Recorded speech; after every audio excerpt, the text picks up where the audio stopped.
നമസ്കാരം, റിവ്യൂ മാസ്റ്ററിലേക്ക് എല്ലാവർക്കും സ്വാഗതം.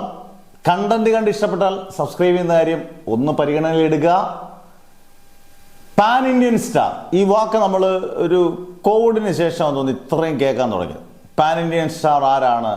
മമ്മൂട്ടിയാണോ, മോഹൻലാലാണോ, ഫഹദ് ഫാസിലാണോ, ദുൽഖറാണോ, പൃഥ്വിരാജാണോ? ഇങ്ങനെയുള്ള ചോദ്യങ്ങൾ വളരെ കാര്യമായിട്ട് ഉന്നയിക്കുമ്പോഴും ഒരു ചിത്രത്തിൻ്റെ വിജയം അത് നടന് മാത്രമല്ല, അത് ബാക്കിയുള്ള സംസ്ഥാനങ്ങളിൽ അദ്ദേഹത്തിൻ്റെ മൂല്യം, താരമൂല്യം, ആളുകൾക്കുള്ള ഇദ്ദേഹത്തിൻ്റെ ഇഷ്ടം എല്ലാം കൂടെ പരിഗണിച്ചായിരിക്കും ഒരു പാൻ ഇന്ത്യൻ സ്റ്റാർ. ഇപ്പം പറഞ്ഞു വരുന്ന നമ്മുടെ ലോക ഏറ്റവും വലിയ കളക്ഷൻ നേടി, മലയാളത്തിലെ ഏറ്റവും ടോപ്പ് കളക്ഷൻ നേടി നമ്പർ 1 ആയിട്ട് ഇൻഡസ്ട്രിയൽ ഹിറ്റായിട്ട് നിൽക്കുമ്പോൾ യഥാർത്ഥത്തിൽ പാൻ ഇന്ത്യൻ സ്റ്റാർ ആരാണ്? ഉറപ്പായിട്ടും പറയാം, അത് വേറെ ആരുമല്ല, നമ്മുടെ ദുൽഖർ തന്നെയാണ്.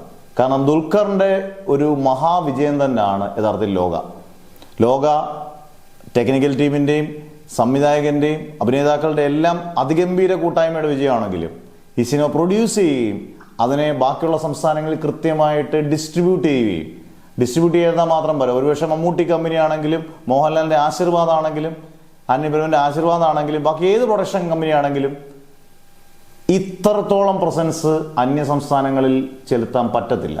കാരണം തമിഴ്നാട്ടിലും ആന്ധ്രയിലും അല്ലെങ്കിൽ തെലുങ്കാനയിലും അതുപോലെ റെസ്റ്റ് ഓഫ് ഇന്ത്യയിൽ ഹിന്ദിയിലും ഒക്കെ ഒരേപോലെ, അല്ലാതെ മഞ്ഞുമൽ ബോയ്സ് നേടിയ, തമിഴ്നാട്ടിൽ നേടിയ ഒരു ഇത്ര കോടി കണക്കിന് കളക്ഷൻ മാത്രമല്ല, എല്ലാ സംസ്ഥാനങ്ങളിലും ഒരുപോലെ, ഇന്ത്യയിലെ ഇതര സംസ്ഥാനങ്ങളിലെല്ലാം ഒരുപോലെ കളക്ഷൻ നേടണമെന്നുണ്ടെങ്കിൽ അതിനൊരു താരം വേണം.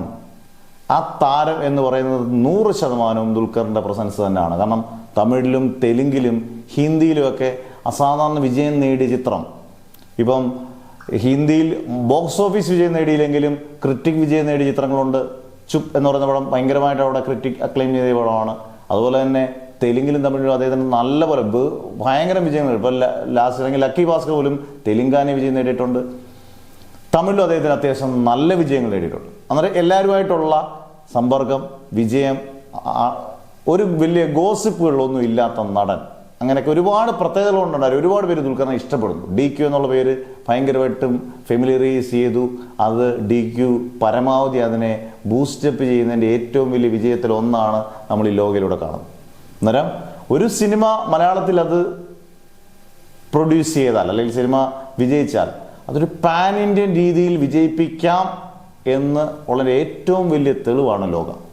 അന്നേരം അത് ഒരു ഭാഷകൾ മാത്രമല്ല, എല്ലാ സംസ്ഥാനങ്ങളിലും എല്ലാ ഭാഷകളിലും, ഇന്ത്യയിലെ ഏത് ഭാഷകളിലും അതുകൊണ്ട് വിജയിപ്പിക്കാം.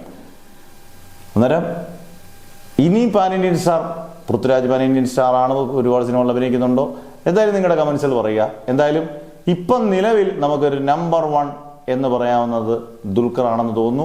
നിങ്ങളുടെ അഭിപ്രായങ്ങൾ പറയാം. ഇത് വ്യക്തിപരമായി എൻ്റെ അഭിപ്രായങ്ങളാണ്. നിങ്ങളുടെ അഭിപ്രായങ്ങൾ ഉറപ്പായിട്ടും നിങ്ങൾക്ക് സമ്മതിക്കാം. ആരാണ് യഥാർത്ഥത്തിൽ പാൻ ഇന്ത്യൻ സ്റ്റാർ? ദുൽഖറാണോ അതോ ബാക്കിയുള്ള ആരെങ്കിലും ആണോ? എന്തായാലും കമൻസ് രേഖപ്പെടുത്തുക. അടുത്ത വീഡിയോ ആയിട്ട് വരുന്നവരെ ബൈ.